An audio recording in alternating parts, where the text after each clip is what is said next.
Conrad, thanks so much for joining us on what is episode 2 of Great Advice Matters.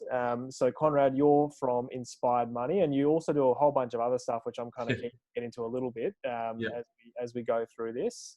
But I think always a really nice place to start. For those that don't know you, could you maybe just sort of introduce yourself? We know you're one of the founders of Inspired Money, but you do a whole bunch of other stuff as well. So maybe just a bit of intro to you, your role, Sure, mate. what you're doing out there in the community, and we'll start there. Great. As you said, one of the founding partners of Inspired Money since 2011, but I've been working with Shane, the other founder, since 2006. Been in the finance game since 1992 and in advice since 95. So it's been a lovely time frame and that's been interesting. But my passion stuff is working with people from a performance basis. I've got an executive coaching and leadership business outside of Inspired Money. I coach high performance athletes through basketball. I also mentor them in transition phases outside of sport. So that's been really fantastic. Work with a couple of Olympians, a couple of high profile professional athletes, transitioning them outside of sport into life. So that's been really great.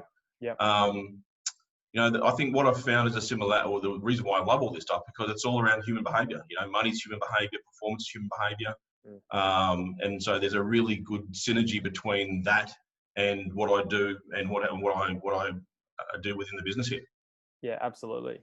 And maybe just to touch on that sort of transition from professional athlete to a life outside of professional sport, because it's not something that we hear much about. And I think this interview series is really about celebrating the value of great advice, and it strikes me that's a really unique kind of moment in those athletes' life that you're sort of picking them up and kind of helping them make those next great decisions. So could you maybe just expand a little bit on maybe what some of the things that you see people struggle with in that part of life? What some of the advice that you might give around that space? It's such an interesting little niche that you've found yourself in. Yeah, mate. I mean, it's funny, right? Because I was never a pro athlete. I failed at the first hurdle. Like at 17, I blew my knee out and had to readjust my life early. And so the conversations I have now with athletes were the ones I found having with myself, between 17 and 25 years of age, about, what is next in life. Yeah. And so it's really easy because you allow them to get back and connect with their, with their hopes, dreams and desires. What is it that you really love? And that's what I really learned is the most important part of orientating what you do and where you go in life. Is not what you want to become, but it's what you love. And so sitting in that space and delving in that space, dreaming a little, and getting back with that, that excitable inner child and recreating the next phase of life. It's really enjoyable. Yeah. But that's where the greats play the game, mate. Whether it's, and I use basketball analogies a lot, whether it's a Michael Jordan, if anyone's watched that Last Dance series and seen what he's created, you can't create great things without staying connected to your hopes and dreams. Yeah, absolutely.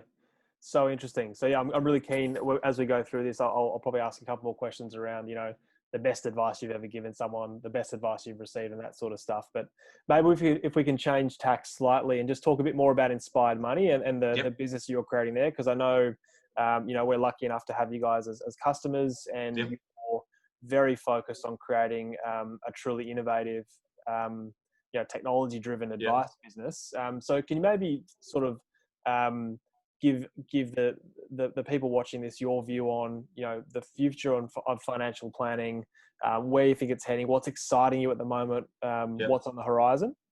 Yeah, I guess in starting Inspired Money and being in this advice game, the things I love is staying connected in communication with clients, right? So don't get me wrong. When I talk tech-enhanced driven advice businesses, I'm not talking about replacing advisors. Although one of these conversations I had with one of our tech providers sees me talking to him and saying, with your engine and putting a digital face on the front of that to me would be a fantastic world, because it would then allow advisors to have real conversations with their clients about behaviours. Yeah. So the robo advice piece doesn't scare me, because I believe that we've undersold ourselves for what we really do for a long time, and that's behavioural manage people. But the future advice for me is using, and I think Steve Jobs said it well, when he talked about, I'll get this whole thing wrong, but he talked about locomotion and how when he reviewed a study that showed that the condor was the most efficient mammal on the planet, or animal on the planet, and the human being rated really lowly until you put it on a bicycle and it became the most efficient. Now, when you think about technology and what jobs has done, and then you overlay that with financial advice, I think it's the same thing. If we can connect people as closely with their financial behaviour as possible, the outcome can only be good. Yeah, yeah, sort of creating those, thinking about people in sort of in that kind of bionic way. It's about the combination of people and technology. So creating the advisor, yeah. making the advisor more efficient, and making the client more efficient, and getting better outcomes. Yeah, perfect. And so, are you how close do you think we are from kind of reaching Nirvana in that space? Are we are we years away from kind of achieving the bionic advisor, or years away from sort of seeing the kind of the bionic client, if that makes sense? Joel, I think you and I both know technology already existed to make that happen tomorrow. Yeah, I think so. And the technology you and I have seen, I'd love to see that switched on tomorrow, so that it will force us to have better conversations with our clients and not product-driven conversations with our clients. Yeah. So that technology exists. Legislation hasn't caught up, which is what the issue is. Yeah. And the perceived fear around transitioning into that type of space. Yeah. Because it's all perception. I mean, we all know, the elite thinkers and the great minds of the world know that fear isn't real. So we just got to coach behaviour, and I think that's where I've enjoyed being in that space and using my experience with sport and the analogy of sport. It's all coaching behaviour. Yeah. So that's synergistic for me.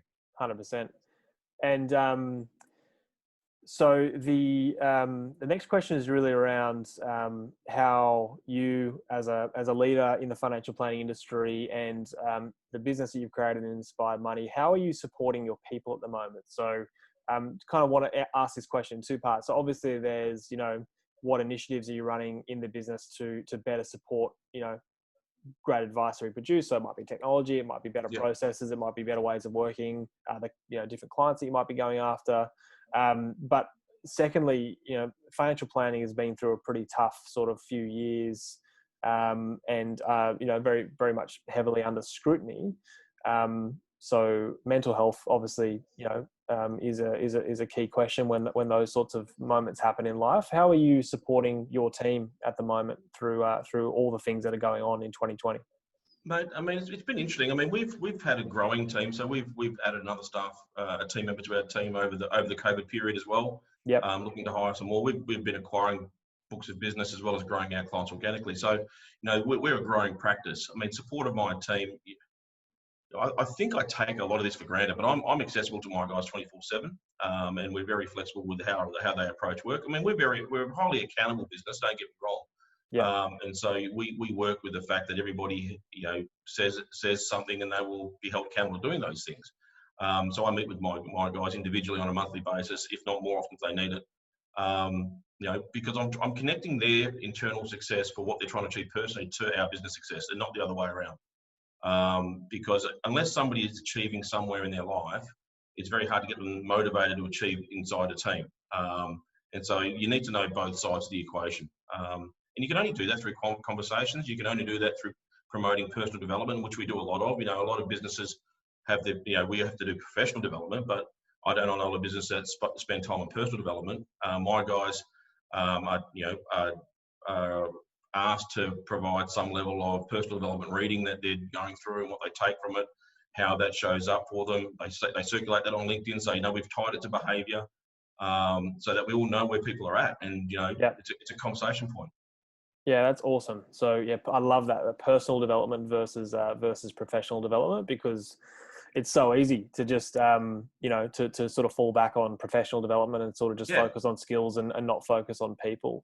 Do you also have a view on sort of how you could sort of hire people into the business then? So you're obviously it's changed, buddy. Yeah, very values driven kind of person. You run a values driven business. So how does hiring work for you, given that that's pretty key?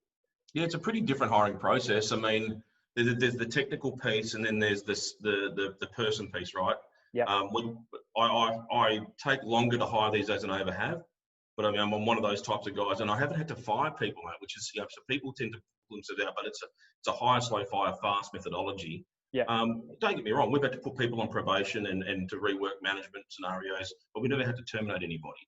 because everybody goes through the behavioural loops that everyone goes through. And so when someone goes into a probation period for us, it's not about dismissing them, it's about micromanaging to a point to get them back to their best. So that's what we do. It's almost like injury management on a sports team. You put them to the sideline, give them to the S&C and the physios, and then bring them back to the fold. Something's not working for them, so let's get them working again. So that's what we do. I mean, we use a tool to help us take a pulse of our team on a regular basis. And it's all the softer stuff that goes around the place, and it's all anonymous. I mean, we've got a 13, 14 person size team. It's all anonymous. And so it's a feedback loop for Shane and I to get a good pulse on where the business is and understand where our employee NPS is at any given time. Yeah, that's awesome. Love that. And so you're spending a lot of time with the team, obviously, and you're providing a lot of guidance and a lot of advice. But might ask from your own experience, what's the best advice you've ever received in life? And it can be financial and non-financial, but you're always so generous with the advice that you give and the guidance that you give. But what's the best advice you've ever received, and who was it from, and how did it change your trajectory? Right. I mean, I guess there's two parts in it. I mean, it's kind of funny because the best piece of advice I've ever received was from an air steward.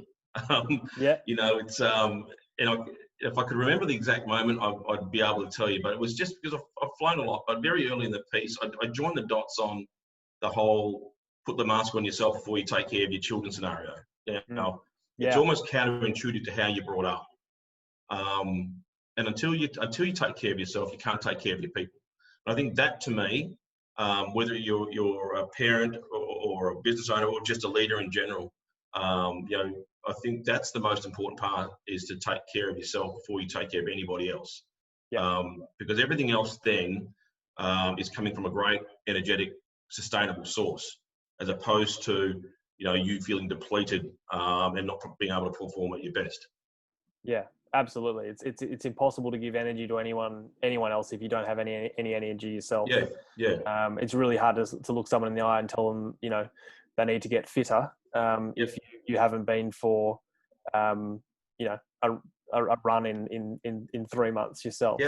Mate, and the same analogy becomes and I've played with this, and I think I'm keen to roll something like this out. Is how should a client interview their advisor? We are so dependent on clients telling us information. I want clients to ask us questions. I want clients to feel comfortable that they're working with an advisor who's drinking from the same plate. That's authentic advice. That's not, you're not just lecturing here. We're actually living. Sort of walking the talk. Yeah, awesome. And so you provide advice in a lot of arenas. And so I might see if you can maybe come up with an anecdote for this one. But the best advice you've ever given, as told through how it changed someone's trajectory. So what's the sort of moment of advice giving that you're most proud of in any of the arenas that you work in? Man, I mean, it's the one. I mean, I guess the one when you posed me the list of questions, the immediate scenario came back to me was a client scenario here. Although I've had plenty of scenarios which I'm really, really happy with. Across sitting on the boards I sit on and sitting on, and even the teams I coach. I've got plenty of pieces of advice. I mean, but one that I think, because it's the simplest piece of advice, mate. It's in the hare and the tortoise. Simple things done regularly achieve great results. And a client I've had who, started with $20,000 at 25 years of age, and is now 37 years of age and got in excess of $1.2 million. Hasn't done anything extravagant. Wasn't a high income earner. They are a nurse. All right, so average earning was about $70,000-$80,000 over that period of time. But it's changed her life, and not only has it changed her life, it's also changed the life of her family, because her family are now getting advice. It's now changed the life of her colleagues, because her colleagues are now being challenged to go get advice. So something so simple, executed so well, has given some the ability to impact other people. Now, whether they understand that or not, I'm not really sure, because I don't think they really do. But that to me just echoes a lot of things. You don't need to get overly complex. You don't need to get overly smart. You don't need the best of anything. You just need to take advice and implement. Yeah, absolutely. And I think, as I reflect on, our company's role, our company talks about every day, how do we enable experts to give more advice? And the reason we do that is exactly what you just expressed there, which is, it's not just, if I give a piece of great advice and it changes one person's trajectory, it's not just that person that feels the positive benefit of that. There's actually, families, community, and everyone who kind of is downstream from that individual. That individual gets the opportunity to pay it forward. So I think it's so nicely put. And you and I are very aligned on the fact that we need to give more advice. Well, that's why we're working with you, Joel. I mean, I flew to Sydney to have a meeting with you because I read your story. Yeah. And when I got to understand you and that your background and what you're trying to achieve, that aligned with what we were trying to do. Yeah. And that's it. It's there's too many hurdles that the beautiful powers to be want to throw at us, which is fine. Our job still has to be, how do we take the hurdle on board and get to the end the most efficient way possible? Yeah, absolutely. And I think, the more we focus on, the simple stuff, which is how do we, it's just about giving great advice and giving it regularly. Yeah. I think the more advice businesses from all advice businesses from right across the spectrum, I think a lot of people are going to be better off. So, hey, Conrad, I really appreciate you making the time to talk to us today, and I appreciate you dialing in from the West Coast where you are. A bit early where it is for us, and look forward to talking about this again soon. So, thanks again, Conrad Francis from Inspired Money. Cheers, Joel.